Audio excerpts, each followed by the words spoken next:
The original issue is not appetite, it's regulation. Appetite is not a problem. Having appetite is not a problem. In fact, one of the things we want to learn how to do is embrace a huge appetite for food, for life, for pleasure, for everything.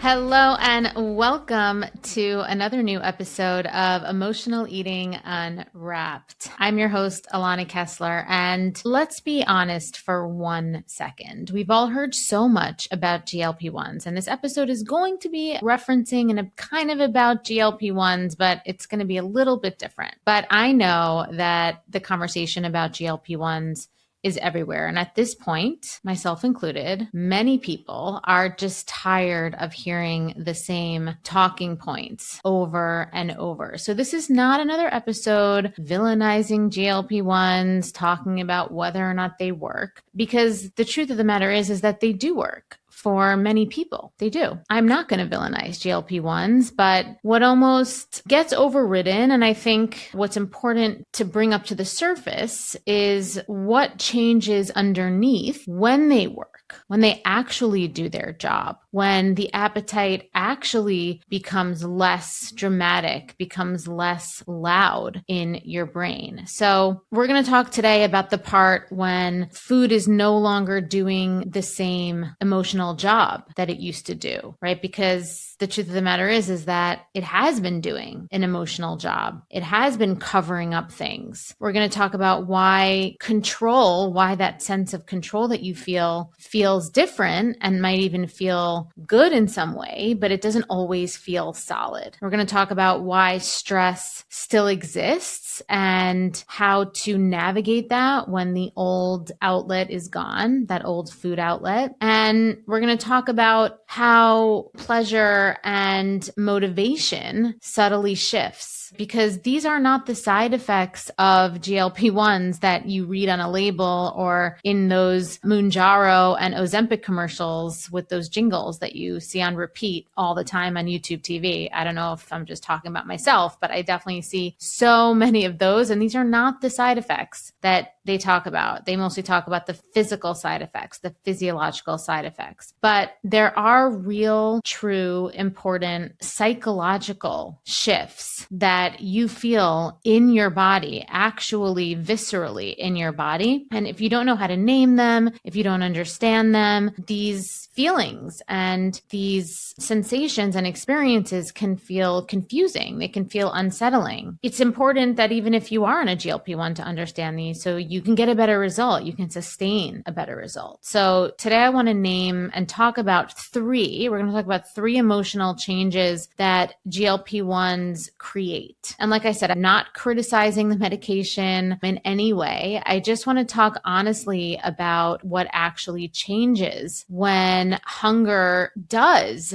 stop being the loudest thing in your mind, right? When food in this obsessive or fear-based way stops being something that takes up a lot of your mental energy, because that is, one of the big results. And I think one of the benefits, and I think one of the things that people are happy about when it comes to GLP-1s. All right. So before we jump in, if you are new to me, my name is Alana Kessler. I am a registered dietitian. I'm a functional dietitian. I've been in this health, the wellness space, the mindfulness space for 20 plus years. I've worked clinically. I've owned my own yoga studio, or I taught many yoga and mindfulness classes for years and years. I've done so many things, but over the last decade plus at this point, my passion is helping people find love with their body, lose weight, reconnect with themselves, and overcome any kind of emotional or addictive behavior with food, and really just allow yourself and create the conditions so you can live your best life, because that is what you were put on this earth to do. Share your gifts, live your best life, be the most happy and best version of yourself. So if you are new here, welcome. If you have been listening to our other episodes before, if you're a regular listener, welcome back. Thank you so much for being here, and let's dive right in. All right. So the first change, they're more like emotional shifts, right? They're emotional shifts, changes. So however you want to relate to it. But the first one that I'm going to talk about is the relief that you feel is real, but the reward system feels off. Okay, so I think this is really nuanced and really important to name. I think this feels almost like something that's very hard to verbalize. So the first thing that people name when they go on GLP-1s that they have told me, I have family members, friends who've been on GLP-1s, and the first thing that they notice is relief, right? The food noise quiets, you're not negotiating with yourself all day. You stop thinking about your next meal while still eating the current one. That happens less and less. And this relief matters, right? But then something unexpected might happen. The quiet doesn't always translate into peace, right? There's still kind of this undercurrent of anxiety or an undercurrent of like flatness. You finish dinner and you don't feel pull to keep eating, right? You're not thinking about what your next snack is going to be in 30 minutes, but you also don't feel especially satisfied. And food, although it stops being the thing that you look forward to at the end of the day, you don't quite feel free. Which is weird, right? You're like, this is supposed to be freedom. So why do I feel blank? Like, why do I feel flat? Like I said before. And so here's what's happening with this. GLP-1s, they don't just affect hunger signals. They also dampen the reward anticipation around food. And this is really important to understand. This is the point, right? Hunger is one system and reward is another system. Okay, so GLP-1s, they don't only make your stomach feel full sooner, they also change how your brain expects pleasure from food. Okay, this is really important, this anticipation of pleasure. Okay, so before the medication, a lot of people had a very predictable pattern, right? You'd think about dinner while you were still at work, right? That 2 o'clock, 3 o'clock slump would come and you'd think about dinner. You'd plan what you were going to eat. You'd feel that little lift in your body just imagining it. This is that anticipation, and it mattered. And so what's important is your brain wasn't just waiting for calories. That's not what it was just waiting for. It wasn't just waiting for calories for food volume. It was waiting for relief, for comfort, for excitement, for sensation, for a moment where the day finally slowed down maybe. That's reward anticipation, right? It's this is going to feel good feeling before you take the first bite.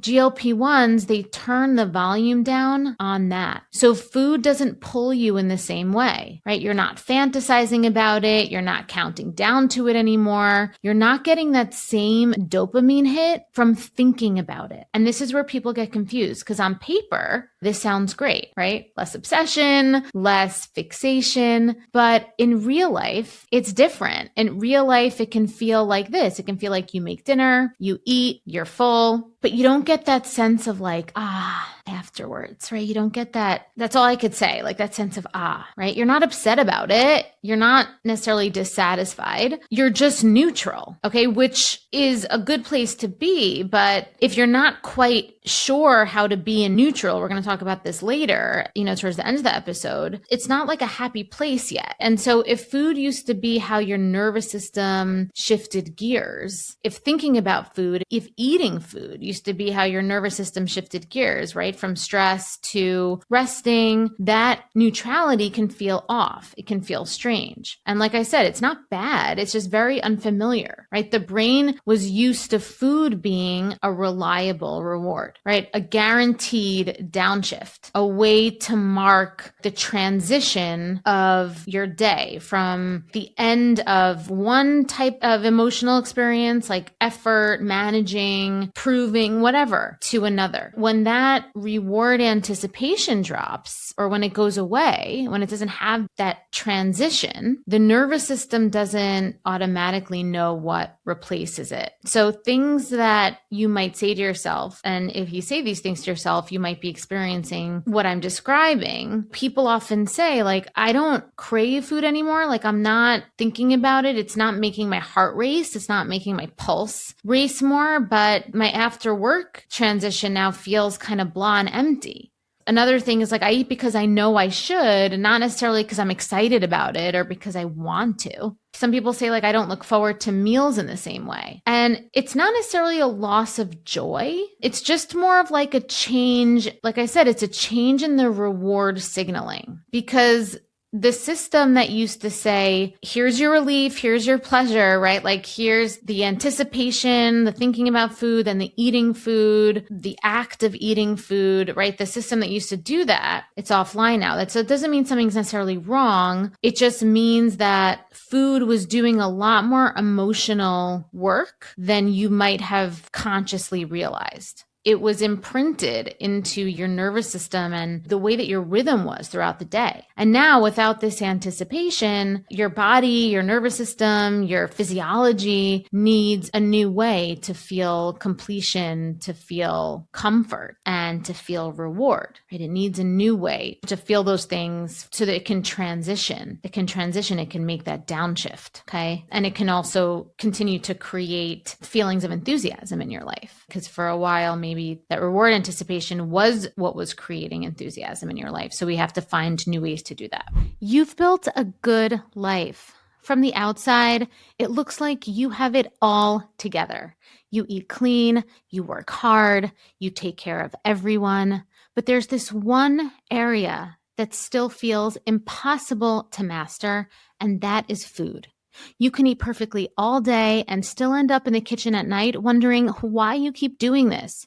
You promise yourself you'll start fresh tomorrow, and I know you mean it every single time.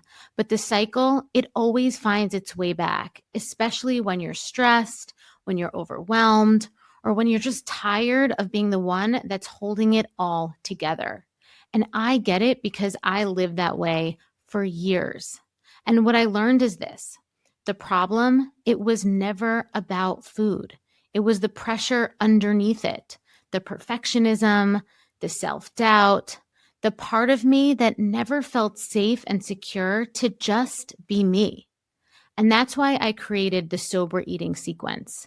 It's a proven 3-phase method that rewires the emotional patterns and the belief systems driving overeating so you can relax, trust yourself around food, and release weight completely naturally, without force and without obsession.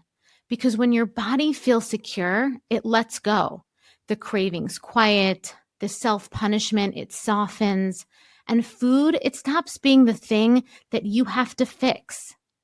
This is not another plan. This isn't another rule book. It's a revolutionary transformation for your nervous system, for your body, and for your identity. So join the sober eating movement today. The second shift is that control, right? A feeling of control around your food, around your thoughts improves, but your self-trust, your true self-confidence doesn't automatically catch up. You're eating less, maybe you're stopping earlier, you're not compulsively eating, you're not eating huge portions or overdoing it on portions. Maybe you're making calmer choices, more, choices, you're not feeling as urgent around food. And so from the outside, it definitely can look like a sense of control, but inside, and this is only something that you yourself has to get honest about because no one on the outside, is going to know this. So this is really one of those things where I really invite you to be honest with yourself. If you are saying to yourself, I can do these things and I'm eating less, I'm stopping earlier, I have more control. And are you secretly thinking to yourself, I can do this because I'm on the medication, right? Because realistically, control, the expression of control and self-confidence and self-trust are not the same thing, especially now with GLP-1s, because GLP-1s, they create external regulation, right? You're getting something from the outside, something external, and you are having a much easier time and you're having an ability to regulate yourself and regulate your urges and choices and feel more control easier. But it's coming from something from the outside, which no judgment here, that's totally fine. But what happens is GLP-1s, they change your appetite signals due to the chemistry of the medication without requiring your nervous system to learn anything new yet. So what happens is behavior improves, but internal confidence, which is essentially a lack of internal confidence, a lack of internal anchoring, a lack of an internal sense of empowerment, is typically one of the core reasons why we emotionally overeat to begin with, and a root cause of some of these issues with eating and the symptom of weight gain from that. So it's really important to remember that that's really also what we want to experience. We don't just want the result. We don't just want the behavior change without the core root of it also changing. So the internal empowerment, the internal confidence doesn't automatically follow just because the behavior change, especially if it comes from an external source. So that's why a lot of people feel very uneasy about the idea of stopping, even if they're already at their goal weight and happy with the results. And I know plenty of people that, are reconciling being on a GLP-1 for the rest of their life because of this reason. And it doesn't make anybody weak. It's just they haven't developed the skill of regulating their own hunger yet, of creating the internal infrastructure to maintain this type of psychological and physiological ecosystem around food and their weight. Because again, the medication right now is doing the regulating. So unless this gap is addressed, unless this gap gets healed, gets supported, the fear around stopping completely makes sense, because self-trust is not built by results, by outcomes. And that's really important. I think, I've talked about this in other episodes, that weight loss and results are not going to give you that internal sense of agency, of self-confidence, of self-empowerment, of personal power. It's not going to give you that. Self-trust is not built by outcomes. It's built by repetition and agency in making your own choices and knowing that you are the one that is control of the regulation, that your choices, that your decisions, that your ability to be in control is coming from an internal source that is supportive, compassionate, and something that you can always pull the lever on and is flexible and something that you can control without something external. Okay. So before we move on to the third shift, I just want to remind you that we love making these podcast episodes for you. And we love when new people find our episodes. And the way that we have realized that more people find our episodes is when you, our listeners, rate 5 stars and review our podcast on Apple and Spotify, because then the algorithm is like, yes, this conversation is great. More people need to hear it. And because our topics are often so personal, a lot of people do come to the podcast, and we've gotten feedback that a lot of people feel in this alone place with a lot of this work, and the podcast has really helped them. So if this podcast has helped you, please rate us 5 stars and a review. And if you're watching on YouTube, please like and subscribe there as well, because we're growing there too. And some people just like to watch the podcast. I'm one of those podcast watchers as well. So thank you so much. All right, let's move on to shift number 3. So the third shift is that the stress, the anxiety, the emotional labor that food was doing, whatever the emotional undercurrent was that the food was doing, the behavior with food, the food obsession, the binging, if that's something that was a part of your journey or is a part of your journey, that emotional baggage, and I'm not saying that in a negative way, I'm just kind of saying that it's heavy, right? That emotional luggage needs to go somewhere. So though GLP-1s kind of dim the lights on hunger and urgency and, obsession with food and constant thinking about food, or constantly feeling like you are at the mercy of your cravings when you drive by a bakery, right? Though GLP-1s can reduce that, they don't reduce stress. They don't reduce emotional distress. Your nervous system is still going to get activated. you don't all of a sudden stop being activated, right? Work is still stressful. Relationships can still trigger you. Loneliness still shows up. Disappointment still happens. Fatigue still exists. And so stress is going to come and your body is going to look for relief. But now food isn't as reinforcing for you. The place where you're going to go for regulation, it shifts. And it's important to notice this. So you might notice that you're scrolling on your phone more. You might notice that you are online shopping more. You might notice that you're maybe obsessing more about other things. Maybe you're checking out mentally. Maybe you are micromanaging your employees, or you're micromanaging your work, or you're micromanaging anything, right? And so it's not like you're trading addictions. I think sometimes people say that, but it's more like a transfer of trying to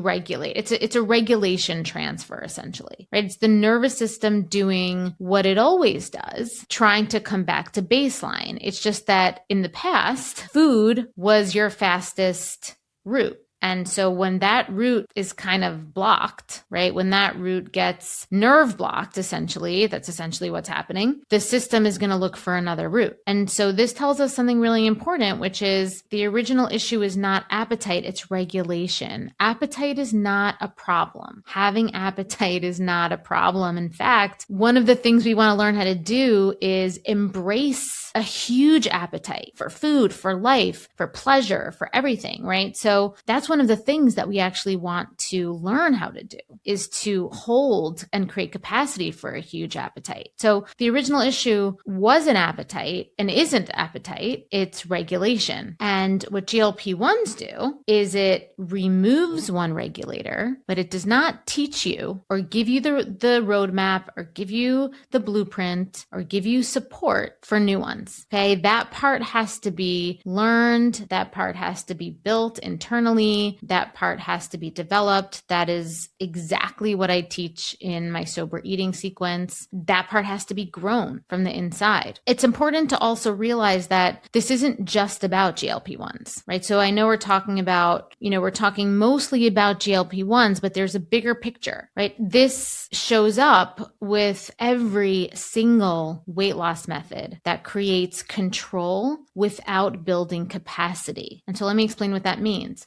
Control without building capacity means that you don't know how to feel things without reacting. So what you want to do is learn how to feel things, right, without reacting in a way that ends up sabotaging you or punishing you or putting you in a position where you are feeling bad about yourself. Every weight loss method, for the most part, diets, tracking apps, elimination diets, meal plans, coaches who give strict rules, even quote unquote lifestyle changes that are really just kind of like softer rules. They're sort of just thinly veiled rules. They all work the same way at first. Okay. They reduce uncertainty. They remove choice. They basically tell your body and your brain, like, you don't need to do anything. Don't worry about it. I got this handled. And initially your nervous system loves that because the nervous system likes that because it's not feeling chaos anymore like it used to. But the thing is that the chaos was never really about food. It was about not feeling safe inside making decisions. Okay, that's really what caused the internal chaos, if you think about it. And that's a problem because learning how to make decisions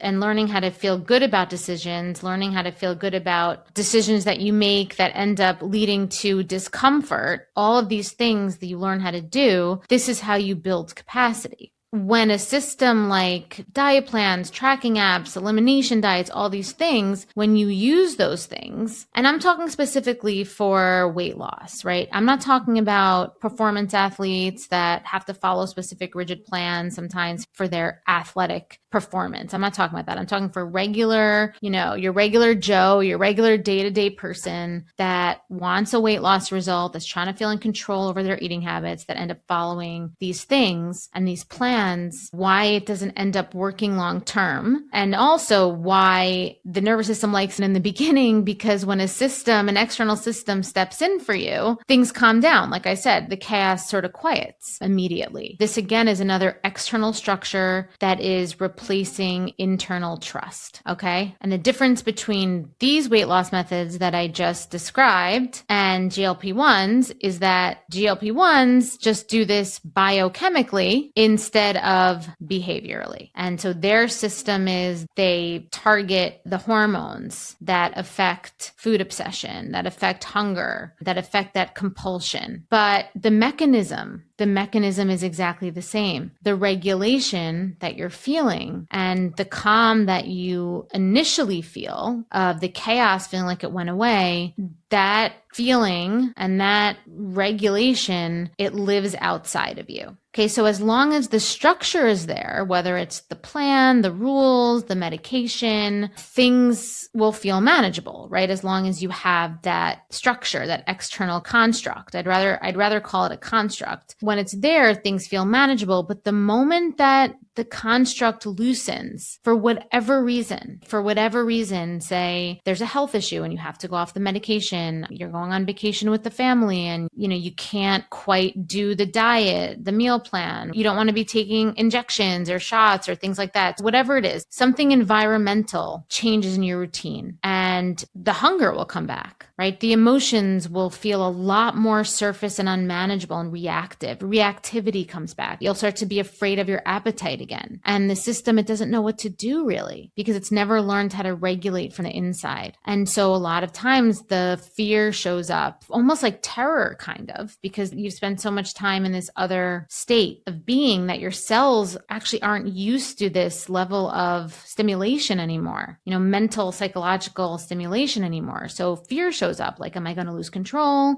There's a lack of self-trust. Like, how am I going to eat? Like, can I trust myself? What's going to happen? And this is why maintenance oftentimes is harder than pursuing weight loss. It's why stopping any kind of diet or stopping to follow any kind of meal plan feels really scary. Why the idea of living without medication, without rules feels really dangerous. And this is why people cycle from one method to the next. And it's not because they didn't find the right plan, right? It's not even because there's something wrong with you or with them. It's because no plan, no medication ever taught the nervous system how to stay regulated without the plan, without the medication. Sustainable change, what makes weight loss sustainable, what makes feeling calm and easy and comfortable around food, what makes that happen? It doesn't come from like a tighter control. It doesn't come from sourcing something from the outside so that you can box it in more or it goes away. You nerve block it, like I said, with the injections. It just doesn't come from that. You might get the weight loss, but getting weight loss isn't the same as being in the body of someone who's lost the weight for life. To do that, you need to learn how to feel hungry without panicking about it, right? You need to learn how to feel satisfied with your food, feel excited about food and look forward to food without automatically switching into, oh my God, this must be an urgent feeling. I must have this immediately now. And so much of it, you need to be able to not be black and white about it. And these are not mindset skills, actually. People often talk so much about like mindset, and there's definitely a mindset element to this as it relates to your own feeling of self-value. And that's something that I work on a lot with people and with clients in my programs. But these are not mindset skills when it comes to this. These are nervous system skills. These are behavioral skills. These are reactivity skills. So we could shift from reactivity to responsiveness. And they're built through feedback, repetition, the willingness to put yourself in the ring and engage with food, with life, get feedback and iterate and make choices, and repeating that over and over again, not a construct that someone gives you or necessarily a medication. So that's all I want to share today. Thank you so much for listening. Once again, please like and subscribe. If you are interested in leaving us any kind of reaction, reply, response to any of our episodes, you can leave us an anonymous voice note on SpeakPipe, which you can find in the show notes. It's like a voice voice note, voice message type of thing where we listen to your responses and we create episodes around them. And occasionally we will also use your question in our Q&A. Thanks again. I'm Alana, and I will see you in the next episode of Emotional Eating Unwrapped.